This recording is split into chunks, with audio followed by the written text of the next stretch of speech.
தூய குடிநீர் என்று அவன் சொல்றான். இது தூயதல்ல தீயது என்று நாம் சொல்றோம். இந்த புட்டி நீர் ஒவ்வொரு நொடிக்கும் ஒவ்வொரு 8 நொடிக்கும் பல குழந்தைகள் உயிரிழக்குது. ஏன்னா தூய குடிநீர் என்று அவன் நஞ்ச வியாபாரம் பண்றான். நீ இதை பாரு, உனக்கு பார்க்கும்போது தான் உனக்கு தெரியும். மேத்யூ பார்லோ என்கிற நீரியல் எழுத்தாளர் என்ன சொல்றான், இதுல நச்ச கலக்கிறான்டாங்கிறான். இந்த நீர் குடிக்கும் போது ஒரு சுவை வருவதற்காக அவன் இது தூய நீர் அல்ல வரு, so pure we promise nothing. இந்த வரு அவன் என்ன பண்றான், இந்த நீரை தூய குடிநீர் என்று டயமெத்தோட் இந்த விஷம் மருந்து கலக்கிறான். 13 மடங்கு இதுல கலக்கிறான். இது பூச்சிக்கொல்லி அல்ல, உயிர்கொல்லி. இதனால என்ன வருதுன்னு நீ நினைக்கிறீன்னா, பிறக்கும் போதே குழந்தை புற்றுநோயோட பிறப்பது, தாய்களுக்கு மாறு புற்றுநோய் வருவது, 3-4 வந்தது டைமெத்தட். இதுல பாத்துக்க, உயிர்கொல்லி. பூச்சிக்கொல்லின்னு சொல்லக்கூடாது. ட்ரஸ்ட் இன் எவரி டிராப் என்ன சொல்றான் பாரு. பூச்சிக்கொல்லின்னு ஏன் சொல்லக்கூடாதுன்னா, அப்பாட்ட கேக்குறாங்க, பூச்சிக்கொல்லின்னா பூச்சிக்கொல்லியை குடிச்சா நீ உயிரோட இருப்பியா, செத்து போவ. அப்படின்னா அதுக்கு பூச்சிக்கொல்லி இல்ல, உயிர்கொல்லி. அதனால இது உயிர்கொல்லி. இந்த நீரை நாம குடிக்கிறோம்.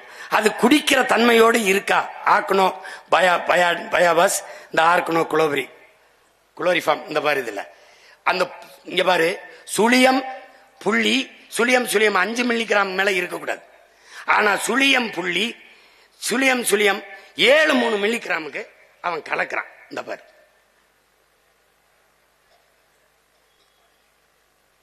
இது தெரிஞ்சுக்க. அப்புறம் நீ ஓட்டு போடலாம், என்னை ஜெயிக்க வைக்கலாம், நீ போடாம கூட போகலாம். எனக்கு ஒண்ணு அதுல நட்டம் இல்ல. நான் என் பிறமை கடமையை செஞ்சுட்டு செத்து போறேன். இங்க பாரு, இது உயிர் கொல்லி. நீ குடிக்கிறது நீர் அல்ல, விஷம், நஞ்சு. அததான் அவன் சொல்றான் அந்த எழுத்தாளர். அது என்னன்னா இது குடிக்கிற தன்மையோடு இருக்குன்னு தரச்சான்று தந்தவன் அவன். யாரா சொல்லு, குடிக்கிற தன்மையோடு இந்த நீர் இருக்குது என்று தரச்சான்றிதழ் தந்தவன் நமக்கு எவனும் இல்லை. இவன் குழந்தை நீர் சுவைக்காக இந்த பிக்சட், இங்க பாரு, இதுல என்ன பண்றான், பிக்ஸி டஸ்ட்ங்கிற இந்த மந்திர தூசிங்கிற அந்த சுவைக்காக இந்த மந்திர பொடி அதுல கலந்து அவன் என்ன செய்யற, குடிக்கும் போது தண்ணீர்ல தாக நிக்கும். தண்ணீரால் மனித உடலுக்கு கிடைக்கிற ஆற்றல் கிடைக்கிறது. ஏன்னா இவன் சுத்திகரிக்கிறங்கிற பேர்ல பியூரிஃபை. நம்ம அப்பா நம்மால் அவர்கள் வெள்ளிமலைன்னு ஒரு மருத்துவர், அவர் அலோபதி மருத்துவர் தான். அவர்கிட்ட போய், வெள்ளிமலை, நான் தண்ணீரை சுட வச்சு குடிக்கலாமான்னு கேட்கிறாங்க. ஆழ்வார், உனக்கு என்ன பைத்தியமா, தண்ணீரை எதுக்கு சுட வைக்கிற? தண்ணீருக்குள்ள கண்ணுக்கு தெரியாத பல கோடிக்கணக்கான நுண்ணுயிர்கள் இருக்கு, அதான் தண்ணீர். அந்த தண்ணீரை குடிக்கும் போது மனித உடலுக்குள் போய் அந்த நுண்ணுயிர்கள் மனித உடலுக்கு ஆற்றலை பெருக்கி கொடுக்குது. இப்ப காய்ச்சல்னா அந்த தண்ணீரை குடிச்சாதான் அந்த காய்ச்சலை உருவாக்கிய நோயோட போய் இது சண்டை செஞ்சு குணப்படுத்தும். ஆனா தண்ணீரை சூடு பண்ணி விட்டால் அந்த நுண்ணுயிர்கள் செத்து போனால் எது போய் அந்த நோயை குணப்படுத்தும்? இந்த கேள்வியை நம்ம அப்பாட்ட கேட்டது வெள்ளிமலைங்கிற மருத்துவர். உனக்கு புரியுதுன்னு நினைக்கிறேன்.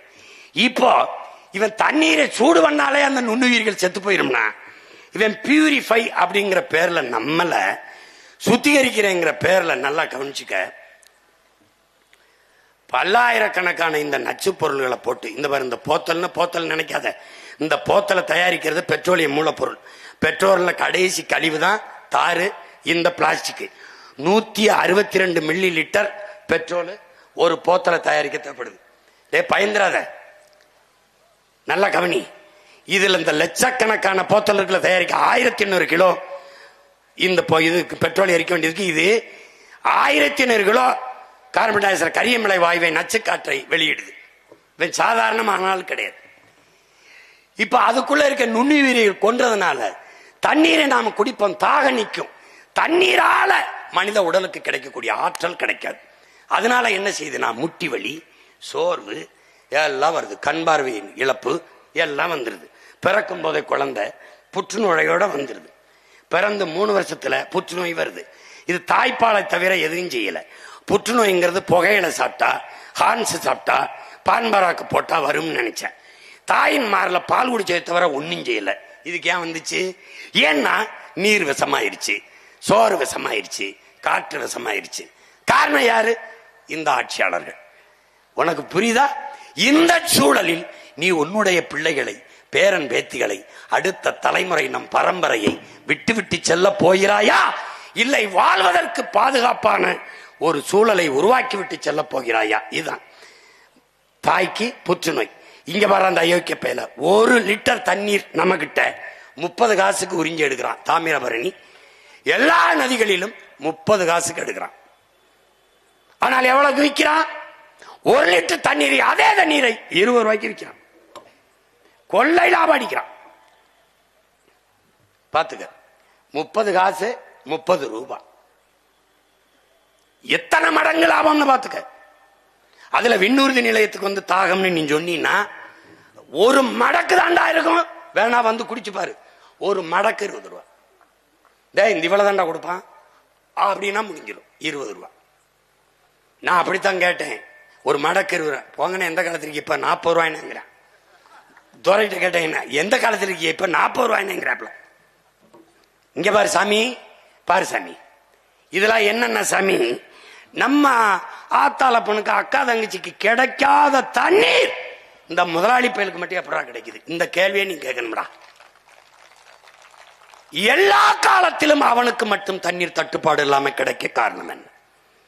என் ஆத்தா குடத்தை தூக்கிட்டு அலைகிறா, என் அப்பே அலைகிறான், என் தங்கச்சி, என் பெரியம்மா, சின்னம்மா, எல்லாரும் நாங்கள் தண்ணீரை தேடி வேட்டையாடும் போது அலைபேசியில் அழைச்சு பேசினவன எத்தனை லிட்டர் தண்ணீர் வேணாலும் அடுத்தவனுடைய வீட்டில் இறக்குறானே, அவனுக்கு எப்படி வருது? இந்த கேள்விய கேட்டுட்டீனா நீ ஏன் ஆளு, இல்லைனா